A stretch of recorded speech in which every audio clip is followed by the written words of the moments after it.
सकाळ सकाळी एवढी थंडी असते की पाण्यात हात घालायचा म्हणजे अंगावर काटाच येतो. म्हणूनच आज म्हणलं थोडं ऊन येऊ दे मगच भांडी घासू. आमच्या सासूबाईंची आई मस्तपैकी उन्हाला बसल्या होत्या. आमचे बाबा इकडे साफसफाई करत होते. आपल्या घराच्या बाजूचा परिसर स्वच्छ ठेवण्यासाठी त्यांची कायम खटपट चाललेली असते. ते म्हणतात, आपलीच मुलं खेळतात, मग आपण स्वच्छ करायला नको का? मग जरा ऊन आलं म्हणून मीही पटकन भांडी घासून घेतली. दुपारी आमच्या घराच्या पत्र्यावर हनुमानरायांचं दर्शन झालं. त्याला लागली होती भूक. आम्ही केळ दिल्यावर त्यानं ते कॅच घेतलं. कसं आहे ना निसर्ग, त्यानं प्रत्येकात कला दिली आहे. फक्त त्या कलेचा उपयोग तो कशा प्रकारे करतो यावर सगळं अवलंबून असतं. ऊन कमी झाल्यावर आमचा स्वर्ण सायकल घेऊन फिरवत होता. बब्यालाही बसायचं होतं, पण सायकल छोटी असल्यामुळे जागाही नाही आणि मागे शीटही नाही. पण लहान भावाला सायकलवर फिरवायची हौस तर आहे.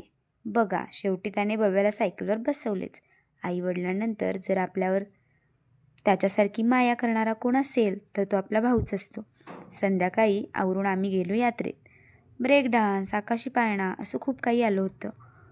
गर्दी खूप होती. म्हणलं राहू दे बसायचं. बब्याला होतं बसायचं रेल्वेत. मी म्हणलं खऱ्या रेल्वेत तर बसलायस ना? तो म्हणाला, मम्मा त्यात बॅटमॅन स्पायडरमॅन नसतात ना.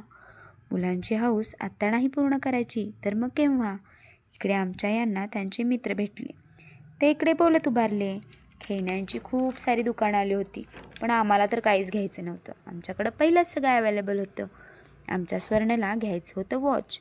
खूप दिवस झाले तो म्हणत होता लायटिंगचं वॉच घ्यायचं आहे, पण आम्ही त्याला काही घेऊन दिलं नव्हतं.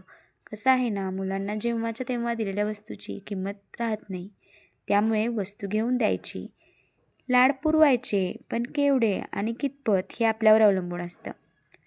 आपण मुलांचे प्रत्येक हट्ट पुरवून चुकीच्या गोष्टीला पण प्रोत्साहन न देता त्यात कधी कधी समजून सांगणंही गरजेचं असतं. आजच्या ब्लॉगमध्ये एवढंच. भेटू पुढच्या ब्लॉगमध्ये.